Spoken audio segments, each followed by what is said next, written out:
Welcome to Streaming News Network, Morning Edition, by J. Claude McDaniel. News without the hype and biased reporting. Please like and subscribe. This is J. Claude McDaniel with Streaming News Network. A remarkable wrongful conviction case has highlighted the devastating consequences of mistaken identity. Richard Anthony Jones was convicted of robbery in 1999, even though several witnesses testified he was attending his girlfriend's birthday party when the crime occurred. Despite that alibi, a jury found him guilty, and he was sentenced to 19 years in prison. Jones maintained his innocence throughout his incarceration. His case took a dramatic turn when attorneys working on his behalf located another man, Ricky Lee Amos, whose appearance was so similar to Jones that people connected to the original investigation reportedly struggled to tell them apart. Further investigation revealed that Amos had ties to the area where the robbery took place and matched witness descriptions from the original case. When witnesses were later shown photographs of both men, they were no longer able to confidently identify Jones as the robber. After spending 17 years behind bars, Jones was released in June of 2017.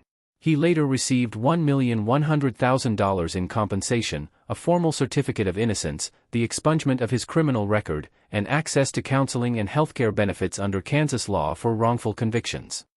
Although Jones lost nearly 2 decades of his life, his attorney said he did not blame Amos personally. Because the legal time limit for prosecution had expired, Amos was never charged in connection with the robbery.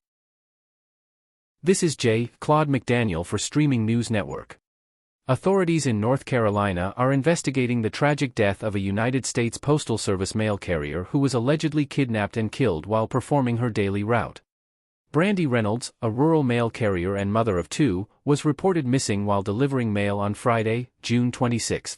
Law enforcement officers later located her body in a rural area near Hayes, North Carolina. Investigators allege Reynolds was restrained before being killed and was forcibly moved from one location to another without her consent. Authorities have arrested William Craig Durham, who now faces charges of first-degree murder and kidnapping. Court records have not indicated whether he has entered a plea or retained legal representation. Investigators have not released a possible motive, nor have they said whether Reynolds and the suspect knew each other before the incident. The investigation remains active. Friends and family remember Reynolds as a devoted mother whose social media posts frequently expressed her love for her 2 children, calling them the reason she looked forward to each day. The case has deeply affected the local community and serves as a reminder of the risks faced by public service employees while carrying out their daily responsibilities. This is J. Claude McDaniel for Streaming News Network. A United Parcel Service driver in Florida has been arrested following an investigation into the alleged theft of packages, including one containing a luxury Rolex watch valued at $55,000. Authorities say 55-year-old Dennis Michael Millwood was taken into custody after investigators from United Parcel Service and the Miami-Dade Sheriff's Office Organized Retail Crime Squad examined a series of package thefts linked to the company's Hialeah distribution center. Investigators allege surveillance video showed Millwood loading packages that were not assigned to his delivery route into his truck. One package was later delivered, but the recipient reported that the Rolex watch inside was missing. To further the investigation, authorities conducted a sting operation using packages containing Samsung cellular phones, a global positioning system tracking device, and a security die pack designed to activate if the package was opened without authorization. According to investigators, Millwood opened one of the packages during his route, triggering the red security die. Officers later arrested him and recovered a resealed package inside his delivery truck. Investigators also allege that during questioning, Millwood admitted he routinely took packages not assigned to his route. The investigation remains ongoing, and the allegations have not yet been proven in court. This is J. Claude McDaniel for Streaming News Network. An 11-year Ford employee says he was wrongly fired after being accused of stealing a $1.95 cookie, only for the company to later confirm that he had actually paid for it.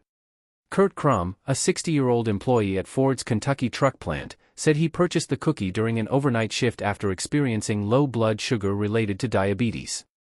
According to Crum, the first self-checkout kiosk failed to process the transaction, so he used a second kiosk, completed the purchase, and returned to work.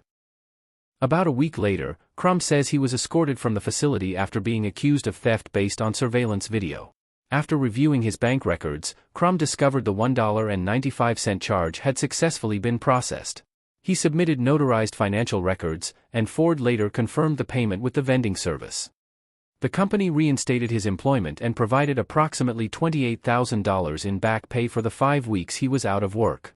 Ford also acknowledged the situation could have been handled differently and reportedly revised its policy so employees facing similar circumstances will be suspended during investigations rather than immediately terminated. Despite the offer to return, Crum declined and accepted a new position closer to his hometown, saying he plans only to return to retrieve his personal tools. This is J. Claude McDaniel for Streaming News Network. A routine trip to the grocery store has turned into a multi-million-dollar payday for a South Florida woman. The Florida Lottery announced that 49-year-old Monica Rubio of Sunny Isles claimed a one-time lump sum prize of $7,752,000 after purchasing a winning scratch-off ticket at a supermarket in North Miami Beach. The lucky ticket came from the $10,000 a week for life scratch-off game. Although the game's grand prize is advertised as a lifetime weekly payment, winners have the option of receiving a single cash payout instead. Rubio chose the lump sum payment. Lottery officials said the $20 scratch-off game features more than $225 million in total cash prizes and originally included 4 top prizes of $10,000 per week for life. The overall odds of winning any prize in the game are approximately 1 in 2.96. While stories like this capture public attention, lottery officials continue to remind players that all games of chance involve risk and that winning remains statistically uncommon. This is J. Claude McDaniel of Streaming News Network. Authorities in Saudi Arabia are investigating a helicopter crash that claimed the lives of all 14 people on board.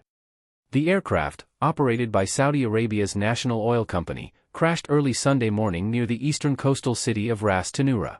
Officials confirmed that all 14 passengers and crew members were Saudi nationals. Emergency responders arrived at the scene, but there were no survivors. Authorities have not yet determined the cause of the crash, and the investigation remains ongoing. The Ministry of Energy expressed its condolences to the families of those who lost loved ones in the accident. Among the victims was Moth al-Zahrani, who, according to family members, was preparing to be married in just 50 days. Relatives remembered him as a respected young man whose death has deeply affected his family and community.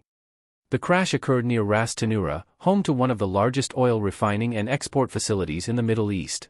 Officials have not indicated whether the accident was related to refinery operations. Investigators are expected to examine the aircraft, weather conditions, maintenance records, and other factors as they work to determine what caused the tragedy. This is J. Claude McDaniel with Streaming News Network. New York's recent Democratic primary elections are fueling new discussion about the future leadership of the Democratic Party. Several candidates backed by New York City mayoral nominee Zohran Mamdani scored key primary victories, prompting political observers to examine whether the party's progressive wing is gaining greater influence over its more established leadership. Attention has centered on House Minority Leader Hakeem Jeffries and Senate Minority Leader Chuck Schumer. While both have faced criticism from some Democratic voters in recent public opinion polls, analysts suggest their political positions may differ significantly. Jeffries continues to benefit from strong support within the House Democratic Caucus, particularly the Congressional Black Caucus, making any immediate challenge to his leadership appear unlikely. Schumer, however, could face greater uncertainty in the years ahead. Some political observers point to declining favorability ratings among Democratic voters and growing enthusiasm for younger progressive leaders as factors that could complicate his political future. Among the names frequently mentioned as a possible future challenger is Representative Alexandria Ocasio-Cortez, although she has made no announcement regarding any Senate campaign. For now, the discussion remains speculative, with both party leaders continuing to serve in their current leadership roles as Democrats prepare for upcoming national elections. This is J. Claude McDaniel with Streaming News Network. Rescue crews in Venezuela are continuing a massive search and recovery operation after 2 powerful earthquakes devastated parts of the country, leaving widespread destruction across several regions. Officials say the confirmed death toll has risen to at least 1,719, with more than 5,000 people injured and thousands more displaced from their homes. Hundreds of aftershocks have continued to shake affected communities, making rescue operations more difficult and raising concerns about additional structural collapses. Authorities report that hundreds of buildings have been damaged or destroyed, while preliminary satellite assessments suggest the overall impact may be significantly greater. Engineers continue evaluating structures to determine which buildings remain safe for occupancy. International assistance has expanded, with thousands of rescue personnel from dozens of countries working alongside Venezuelan authorities and United Nations humanitarian teams. Emergency efforts remain focused on locating survivors, providing medical care, distributing food and clean water, and establishing temporary shelters for displaced families. As relief operations continue, some residents have expressed frustration over the pace of assistance and disaster response. Officials have urged the public to rely on verified information and to channel donations through authorized relief organizations while the investigation into the full extent of the disaster continues. This is J. Claude McDaniel with Streaming News Network.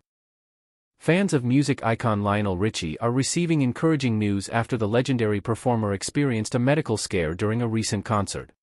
Richie reportedly became dizzy less than an hour into the opening performance of his Sing a Song All Night Long tour in St. Paul, Minnesota. During the show, he was seen sitting down several times before telling the audience that he was feeling dizzy. The concert was ultimately canceled so he could receive medical attention. Following the incident, Richie's former wife, Brenda Harvey Richie, shared an update saying the singer is recovering well and thanked fans for their concern. She added that Richie is expected to return to the stage.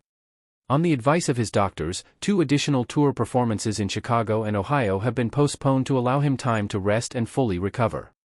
No further details about the cause of the medical episode have been released, and representatives have not announced when the postponed concerts will be rescheduled. Fans across the country continue to send well wishes as the Grammy Award-winning entertainer focuses on his recovery. Thank you for listening to Streaming News Network videos and our short reports. Please like and subscribe to our news channel.